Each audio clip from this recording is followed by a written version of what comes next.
Hi, Misha here, and this video took a lot longer than I thought it would to make, and there's a lot of politics involved because we're going to discuss early French tanks.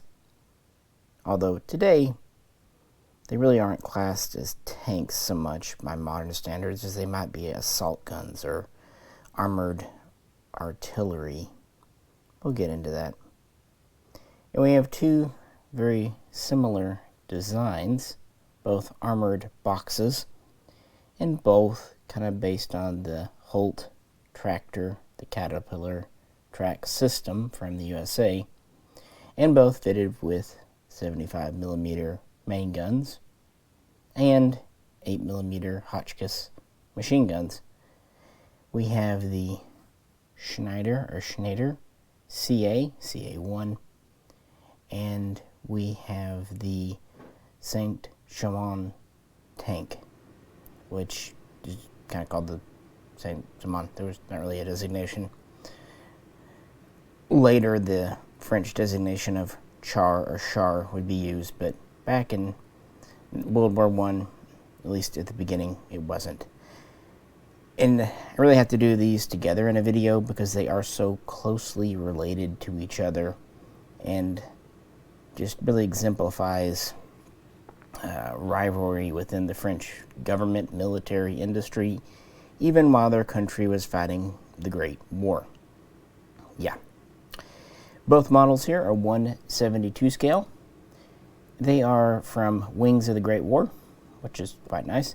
They're listed as resin models, and they are, but what I like about the Wings of the Great War, they use metal for the sticky-addy bits, like the gun here, the front little nose here, and the machine guns, and they also have kind of a metal core, so that's great. It gives some durability to the resin, at least overall. And they come with these tracked bases here, and they're quite affordable, $35. And I think both of these are still in production, at least still available out there. But yeah, with that, let's dig in, shall we? Before we split these up, we really have to talk about some of the politics, and I'm just very going to try to get through it quick as possible. So please do bear with me. You know, the idea of the tractor was, something that came with the Industrial Revolution, and militaries started looking for applications in the early 20th century, and they were started off as kind of towing vehicles. And before World War I, a French designer named FAMH was working on developing the Holt tractor for use in places like Egypt. There's some work done there. There was also some work done with armored cars in France, Italy, Spain, Britain. And several people had a loose idea, but no one really knew what war was going to, form it was going to take until, of course, it were declared. After that, many of the designers and private industry folks were drafted into the military, including FAMH. And so the idea was carried in, and as they saw more and more combat, and as it was clear it wasn't going to be over in a few weeks or a few months, the idea was hit upon maybe a armed and armored tractor type that could bust through the enemy, kind of overcome barbed wire, trenches, break the stalemate, would be a good idea. The very earliest drawings and concepts appear in December of 1914 and are carried into 1915, and there's a lot of back and forth, a lot of kind of showing and convincing. And in early 1915, there starts to be some progress. The Schneider company is kind of ordered to develop a new towing vehicle for field artillery, and its chief designer, Brillier, starts to get involved. And they go over and they look at some Holt tractors, both 75 and 45 horsepower versions, being tested in England. And they come back and kind of push for using these. In the beginning, they were just thinking put a machine gun on a tractor, maybe some soldiers, maybe it could kind of tow, carry some troops. So it was almost like a armored fighting vehicle or even an APC concept. Basically, they grabbed a couple of Holt tractors and started working on modifying them. And in May, June, you started to see some modifications progress, including being demonstrated for the French president. So initially, Schneider was ordered to do 6 kind of concept tanks, and they were thinking, what to do with these things. And July and August, the name changes a bit. They didn't know what to call it, really. And by August, the idea of arming it and giving it some armor was really gaining traction. And we had a military colonel, Estienne, that would ultimately end up forming the first tank corps, armored corps in France. He started thinking about what he would like to see. And in December of 1915, a lot does happen. Estienne kind of lays out some specs, some ideas. He's thinking, 12 tons, maybe up to 20 millimeters of armor, maybe a 37 millimeter gun, plus some machine guns, maybe able to tow what they called a sled, a trailer basically of soldiers, maybe 12, 18, maybe even 20. The idea of having it able to cut barbed wire, that's important, and able to cross, 2-meter trenches, that's important. And operational speed of about 4 to 5 miles per hour, and kind of in that range. And he lays out a lot of specs. I think it was 10, what they'd like to see. And meanwhile, the Schneider company is still kind of working with modifying the Baby Holt tractor design. And on December 9, they do another major demonstration. They'd had several already. And the people liked the vehicle's mobility, but it still didn't have great trench crossing capability. The tracks were a little too short, and some other issues. Well, this needs to be battlefield proofed. And so there's a bit of a kind of a disparity in the ranks at the factory. In January of 1916, the first really full prototype is assembled. It's known as sometimes the Tractor A, and it's kind of a enlarged, lengthened, extended Holt. It's tested, trialed out, but it has some shortcomings. And mainly, Brillier was not a fan. He, on the other hand, developed a tail system, as he called it. You can see it on this model here, back here. And that was to allow it to cross trenches while keeping the overall length and weight reasonable. And this is really what he pushed for in what would first become the CA, the Schneider CA, and later the CA1. Further work, design, planning happens in February of 1916. By the way, the original prototype order of 6 had been up to 10 that December. Well, another round of show-off trials and everything is done. And then on February 25, 1916, the French government in secret signs a contract with Schneider to produce 400 tanks because they claimed they could produce 400 in 1916. So this is all done in secret because by now they kind of are getting an idea. They want a very offensive tank, something that they can release in numbers to kind of shock the enemy, break through the lines, cut through barbed wire, cross trenches, of course, attack enemy fortifications, bunkers, installations, machine gun nests, definitely, and also be supported and support the infantry. But they really want to they don't want to just send 2 or 3 on the front.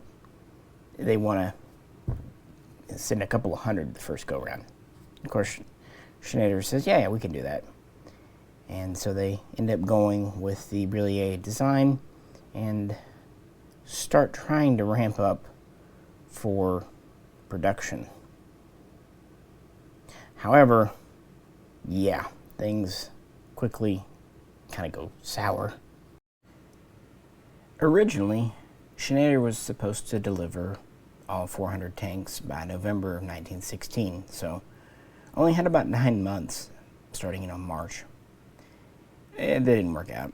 The first prototype wasn't even ready for testing until August. And over on the government military side, STN was only at that time starting to set up training centers for tanks, all that, so they wouldn't have been too ready anyway. The first tanks were really delivered to the military in November, but it was under a dozen. By January of 1917, they had about 3 dozen accepted into service, although production would pick up from then on. But it was already a mess and would get progressively messier. But let's put the CA, later known as the CA1 by the end of 1916, on the spinny thing here. This is about a 13.5 ton vehicle. It's about 20 feet long and has a crew of 6. In the video I talked about with the British Mark I and Mark IV and Mark V tanks, I mentioned that they had a crew of 8 and they required 4 people just to drive it. One thing that the French vehicles could boast is that technically there was only one driver. He doubled as the commander, and he was stationed pretty much right front center here. And on his right was the main gun, on his left was the engine. Relatively conventional engine, just one of them there. Yeah. So where to start? It really is just an armored box on a modified and expanded Holt chassis tractor system. It does have these tails on the back, or sabots as they were sometimes referred to help it cross trenches. During testing in 1916, it was able to cross about a 1.75 meter trench, so almost as much as they wished for. Speed was not spectacular, even for that day and time. Official top speed was just over 8 kilometers, but honestly, practical speed was 4, even sometimes 2 kilometers on rough terrain. Yeah, and officially it had a range of 80 kilometers, but in practice this is about 50, sometimes even 30. It had fuel canisters that were originally gravity fed. That would definitely have problems later. Towards the end, they would be moved towards the rear, which offered a little better protection for them and made feeding a little better to the engine. It had the typical issues of any vehicle of this day and time. It was difficult and tiring to drive, and the clutch was an issue, and these early days for everything. So what about the other 5 members of the crew? Well, we have a gun here. This is a 75 millimeter Schneider blockhouse. It is based on a field mortar.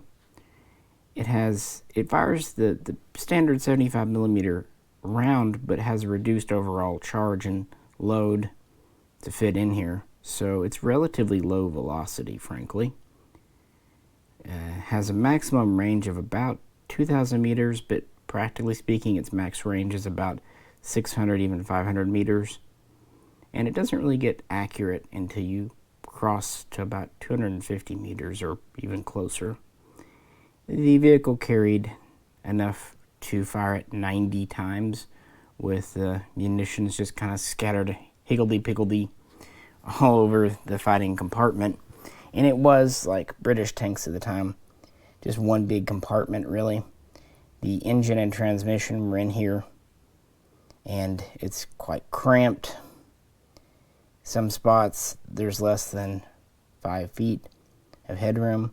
Some spots 3 feet. In some areas the crew even had to kind of crawl around on their bellies.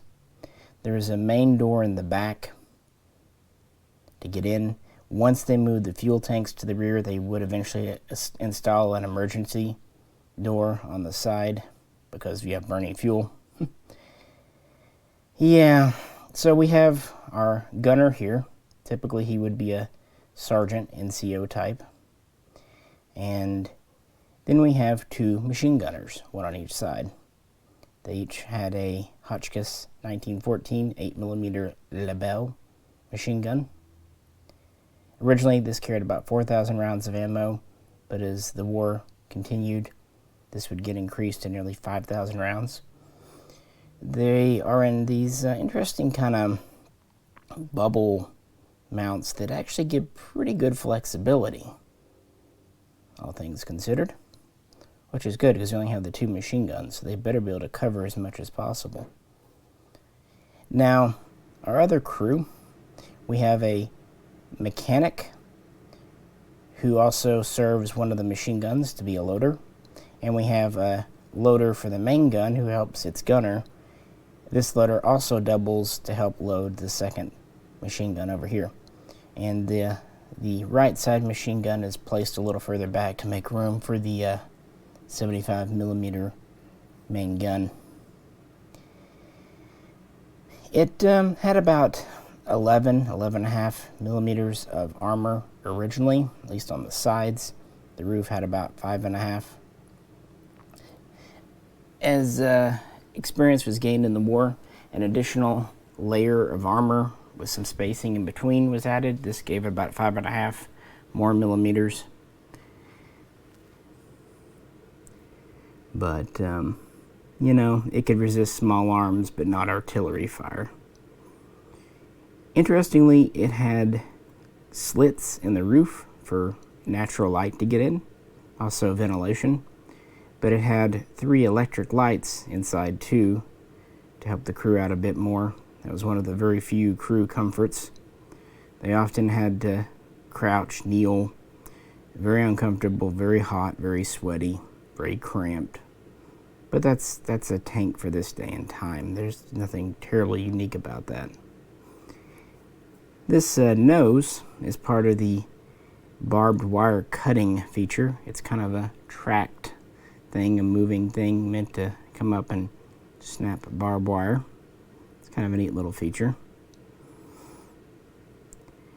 But, and of course it has kind of an interesting point to the front because of that, although that would eventually lead to problems. Yeah, originally did not have a radio. But, yeah, early tank. Or, yeah, maybe not, because the gun is not in a turret. It's actually just kind of in a casemate. It can be elevated about 30 degrees. It can be depressed only 10. And it has an arc of about 60 degrees, but obviously it's kind of offset to the side, so that does kind of impact things a bit. But it was in production. It was the first French tank to go into full production, although by 1916 the British would introduce the first tank, period, with their Mark I that year. These would have to wait until the spring of 1917 to show themselves. But that kind of brings us back a time to the Saint-Chamond. So what about the Saint-Chamond? Well, it definitely should look somewhat similar to the Schneider, because they kind of started off in the same place. And actually orders were from about the same time. Like I said, 400 tanks were ordered from Schneider in February 1916. Well, in March, a second company, FAMH, which was located basically in Saint-Chamond, so kind of interchangeable, at least to me, was given an order for 400 tanks too. This is very politically motivated.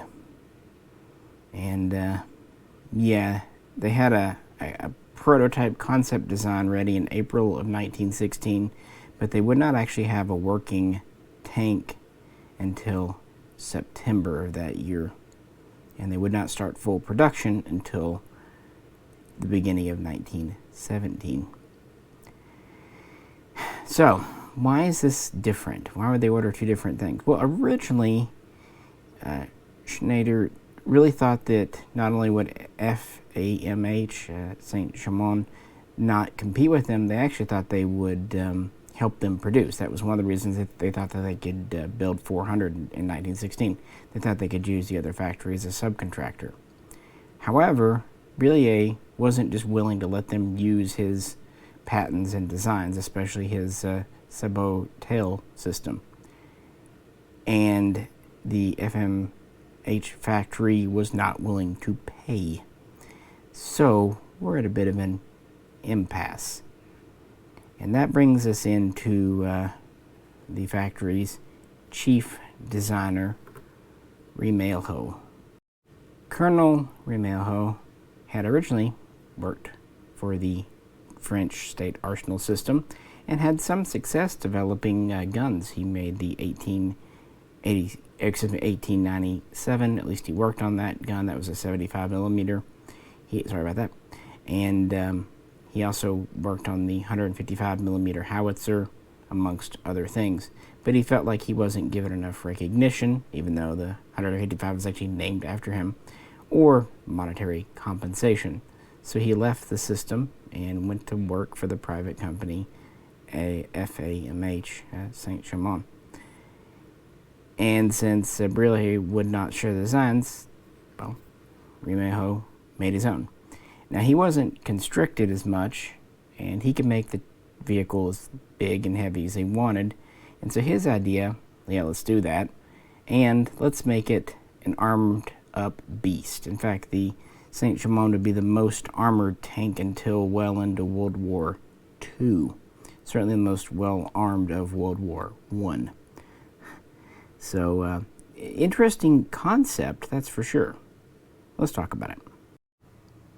In a lot of ways, it was designed around its main gun. This is a 75 millimeter field gun.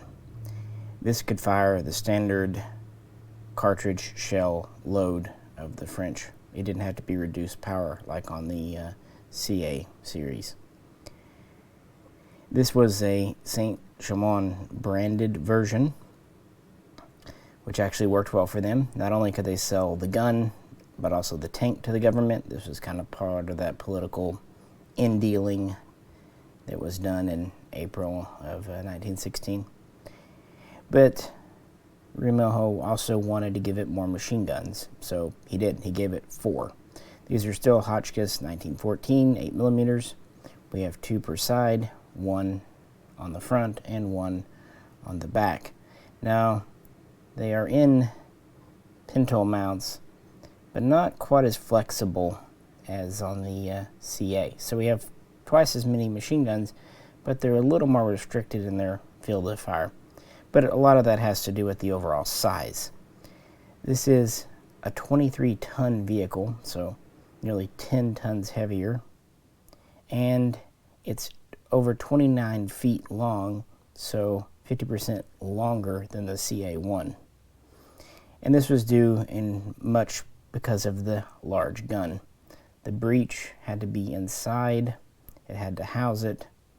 It did have an interesting hydraulic recoil system, kind of revolutionary for the day and time, but still it required a very large hull for everything. They had a crew of originally 9, it was reduced to 8. So the same crew as a British Mark I, Mark IV tank.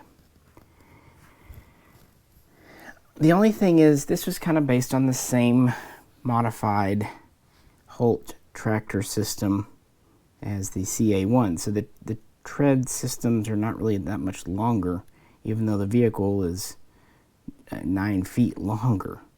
This meant it overhung, which is the whole reason the tail was introduced, to avoid doing just that. Yeah, I'm sure you can see the problems. But it was big, give it that. Had some other interesting features too, though. For example, while the CA barely managed to get up to 8 kilometers on a very good day, this could get up to 12 kilometers and could sustain a pretty good speed of 7 to 8 kilometers. So its cruising speed was the absolute max of its competition there. This was done because, or possible because it had a gasoline electric system with a transmission that was electrically powered. There was an electric generator. This allowed a new, better arrangement of the tracks where they were synced together better, and it was a little easier to drive. It was just it was a more advanced system, although mechanically less reliable than the more traditional one in the CA1 series. It, of course, had electric power, not a whole lot, but some. It had originally 11 millimeters up to 17 millimeters armor, depending on where you're at. Although during the war, 8 to 9 millimeter additional armor plates would be added. They would also modify the roof to give it more of a slope as production would go on, to help satchels and grenades bounce off, roll off better. They would also introduce rollers underneath towards the middle end of production with the ability to try to let it cross trenches better, but wasn't fantastic, frankly. And they would widen the tracks as production would go on to try to decrease ground pressure, to try to help it a little bit. But yeah, some good, some bad. Easier to drive, but these both have very similar shortcomings. A good gun, more powerful, much higher velocity, but on the other hand, the way it's fixed in here in the size, it has very limited traverse, only like 60 degrees. Excuse me, 6 degrees, not 60. Basically, you have to move the whole bloody thing to point the gun. So, yeah. And it required 8 folks to use it, to operate it. We have the driver and commander on the front left. We have the main gunner and machine gunner on the front right. A little bit further behind, we have the loader for the main gun, kind of center front. The fighting compartment kind of has 2 sections.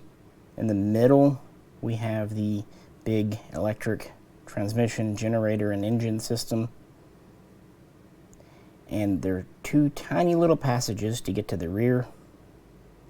In the rear, we have a machine gunner back here. And on the left side, where this hatch is, we have a mechanic.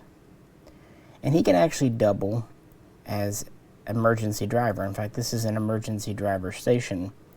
This could go in reverse. So, yeah.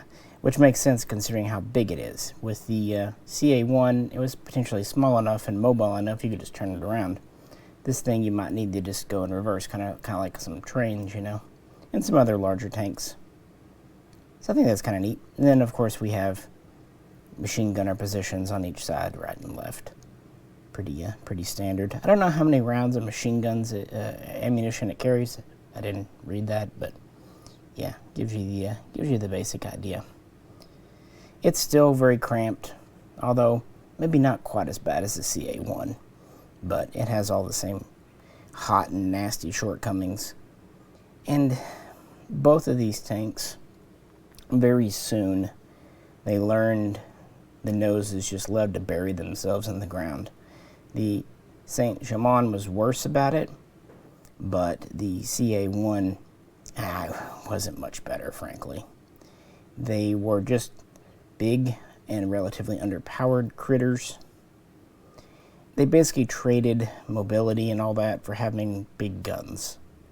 And they did have pretty good armor for that day and time, I will give credit. And the vehicle here, yeah, it was durable enough if it didn't get stuck. But that was kind of the problem with it. Anyway, like I said, the first prototypes were ready late 1916, and first deliveries were made late winter, early spring of 1917. In fact, they just had about 15, 20 in service by April of that year, so they could start using them for offensives. And of course, the 2 vehicles would serve alongside each other. But from the very get-go, the Saint-Chamond was not well received. Crews did not like it. In fact, letters were written in 1916. STN was not pleased. At first, he was happy to hear he was going to have 400 new tanks, but he thought they would be CA1 types. When he learned he'd have to work with a whole different type, and one that hadn't really gone through military approval, it was more of a political thing, he wrote letters. Of course, he was very boastful of himself in those letters, although that doesn't make him wrong. Basically, we have quite a few egos going on here, both at Schneider and Saint-Chamond, and in the government, both military and politics. And of course, there's always some good old-fashioned infighting with the army itself, artillery, cavalry, because no one really knew where to stick these. At first, they were built for the cavalry, but soon they would be under the artillery, and by the time they both went into fighting in 1917, they were kind of both already obsolete, frankly. And since they're linked so closely in history, here are the Saint-Chamond and the CA1 together on the spinny thing as we get into talking about their service, as it were. Like I said, it took time for France to set up training.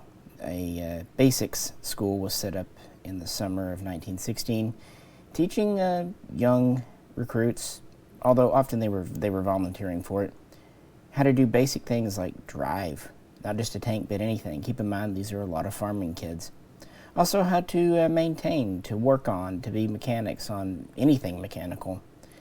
And, basic stuff with that. They would use tractors as training vehicles, and even once actual production models were available, they were of boilerplate steel, what the British would call mild steel construction, or even sometimes they would have wood instead of armor, because France, by the end of this year, was really running low on everything. And not just steel and other resources, but manpower. They had lost over 1 million and they continued to bleed. A little bit later on, a more advanced school was set up. Actually, 2 would be set up eventually. And this would teach gunnery with the live fire and actual tactics, group tactics. And they would start to form actual units. These were designated as special artillery units, and it basically was a semi-independent tank corps at this time. They would have 4 tanks per battery, with 4 batteries per what they call group, and then groups would be organized into larger units called groupments. So that's the theory. In practice, the numbers were wildly fluctuating, and you would usually have about a dozen officers and a little over 100 enlisted or NCOs in these groups. So finally, by March of 1917, after a very brutal winter, the first tank groups were forming near the front, and they were amassing for what would be an assault on the Hindenburg Line, the Nivelle offensive, named after the general. It was quite disastrous in a lot of ways. The tanks would be assembled around April 13. They would actually have 132. These would all be CA1s. Of these, 128 were actually combat vehicles with 4 unarmed support vehicles. The Saint-Chamond was not quite ready yet for prime time, so they would go it alone. But at this point in history, this was the largest grouping of tanks ever. Of course, keep in mind, the tank was less than a year old, period. So they were hoping to shock and terrify the Germans, punch through the line, and then have the infantry follow up, yada yada.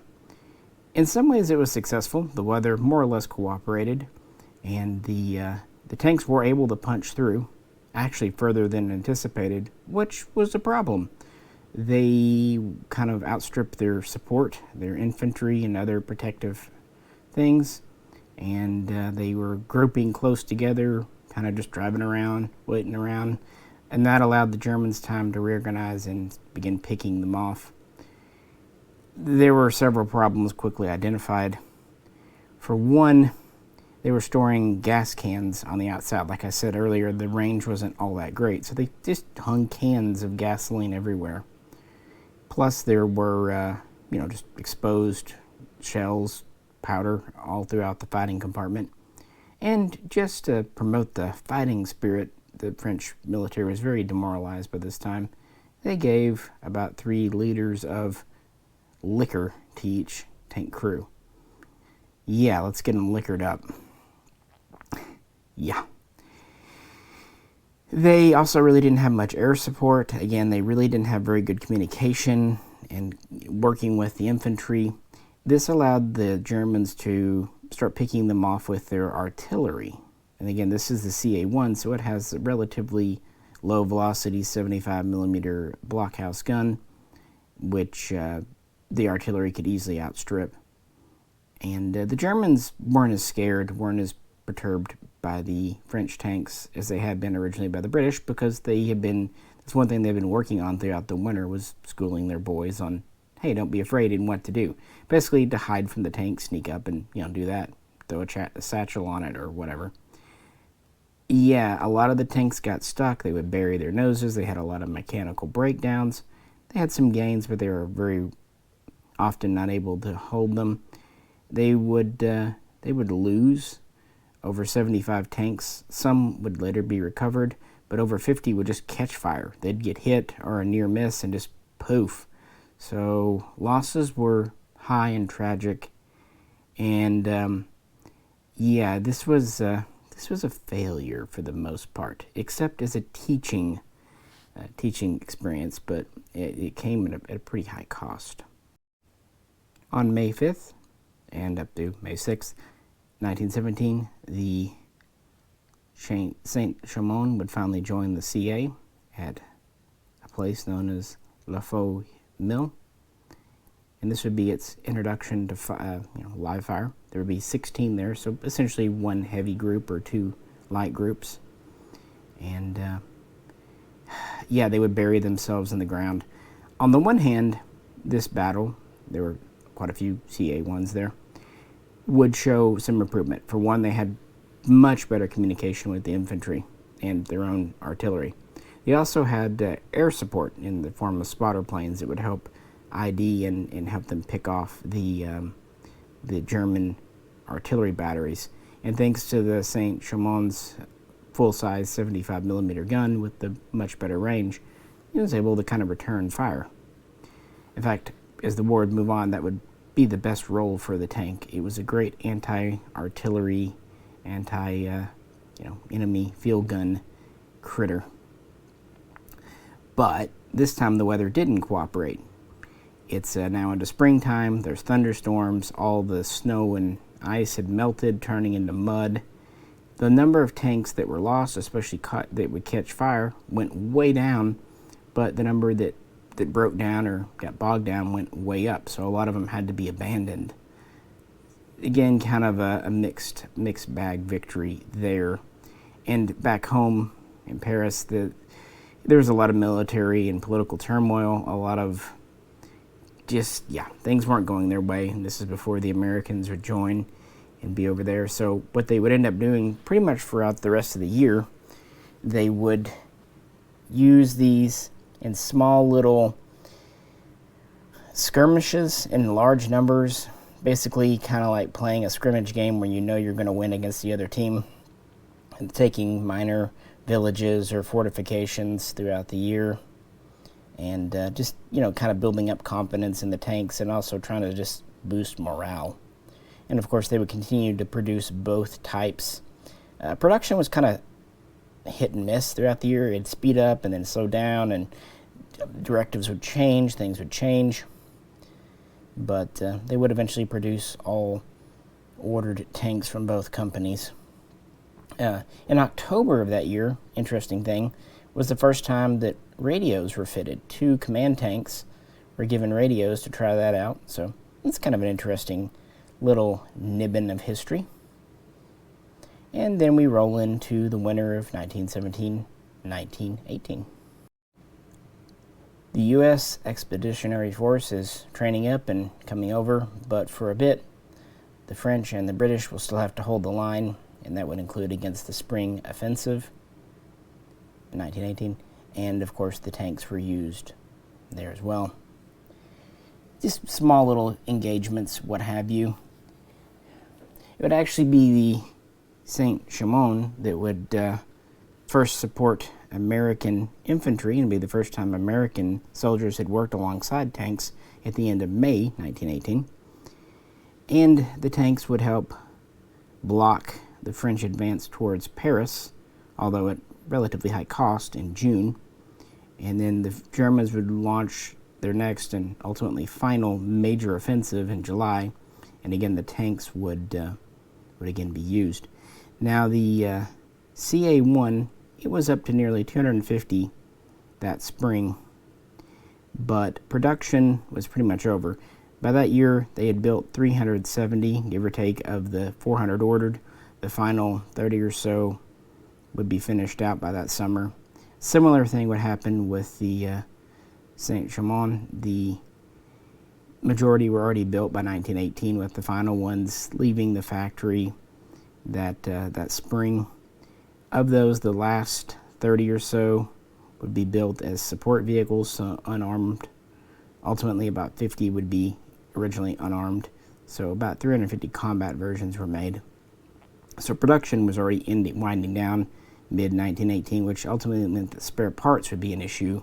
So breakdowns, which had already been a problem, a lot to do with the tracks and transmissions and gears, and just the metallurgy of France at the time. I know a lot of the French guns from this period, 1918, the metallurgy is rather questionable, all things considered. Plus, the French infantry is still pretty demoralized.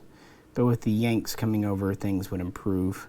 And now, thankfully, for the tank at least, the warfare is kind of pulled out of the trenches, become more mobile.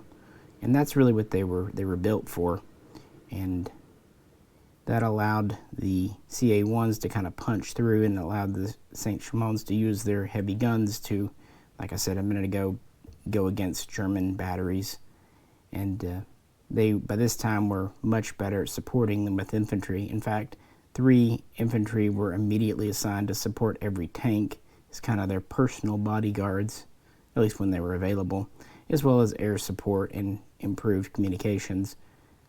But really what 1917 and these tanks showed France was what did and did not work. And that would lead, after 2 relative failures that were already considered obsolete by 1918, to the most successful tank of World War I, the French FT, sometimes called the FT Model 1917, made by Renault. And interestingly, Renault had been approached about making tanks all the way back in 1915. They were making cars. But they weren't really interested until the light tank came along.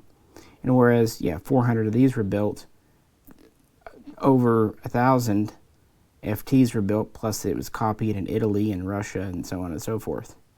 So they went from having one of the worst set of tanks in the war to arguably the best tank in the war. But this video is long enough without getting into the FT right now and right today. So production's over. By late summer, there's only about 50 CAs in service, CA1s, and the number would fluctuate a bit as ones were repaired and others broke down. In fact, they were rare enough that the Germans thought they were out of service. The Saint-Chamond was used, again, more as a mobile piece of artillery than anything else, and there were a few more of those kicking about. Part of it was they were simply newer vehicles, for that matter. But they would continue to see service. Really, their final major engagements were in October of 1918. And then, of course, the armistice happened on November 11 of that year, which led to the Treaty of Versailles. Back to the models for a minute.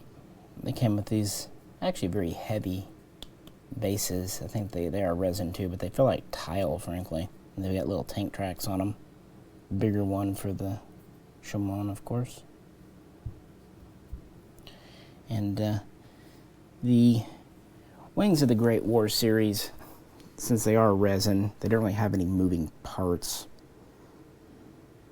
But they are heavy feeling. They definitely don't feel like plastic. I don't mind the feel of resin. It does chip, though, and these treads will chip on these. Just kind of one of those things you deal with. But at least, again, the guns are metal, so they're not particularly brittle. I wouldn't go kicking them around like a hockey puck, but They do have a good weight to them. Aside from not feeling cold, like die cast, you might mistake them for being a chunk of metal. That would be neat if someone did these entirely in a metal casting, but one, you kind of lose out on some detail if you go entirely metal. More importantly, castings are very expensive, and these are made in limited numbers, usually only a few hundred, maybe 1,000. So to keep the cost at 30 to 40 bucks, they do these resin molds. Just how the world is. This is how the little barrel rollers on the bottom that were added to try to let it be a better tank crosser. Production was long over. These were very much obsolete by war's end. The surviving CA1s, the handful that were there, 40 or 50, were disarmed. Some were turned into support vehicles, tractor towers, kind of what they were originally designed for, or ammo carriers. The rest were simply scrapped. The Saint-Chamond was a little much the same. Again, a few more of them did survive. France would actually keep one of these in tank form as a memorial, which would hang around until the Germans invaded in 1940, and then the Germans would destroy it. But there's really no post-war use for this tank to speak of, really. The CA1, the Italians purchased one, and were nearly going to either produce it or buy more, probably produce it themselves given the conditions in France. But then they ended up going with the FT, which they would produce themselves. Good choice, good call. So they had one. Ultimately, 6 would be sold to Spain around 1919, 1920, and they would use these, I believe it was on Malta? No, Morocco. They would use these in Morocco for, 5-10 years. Just kind of showing the flag and putting down any rebellious thoughts. Major user. That's really about it. Some of them might have survived to the Spanish Civil War with Franco. But yeah, these are mostly just French designs because they were basically failures. The problem with the Saint-Chamond was it was just too big. It would bury its nose. It was just ridiculous for what it was. The best thing you could say is it did pioneer using a large, full-size gun and the more advanced transmission electrical system.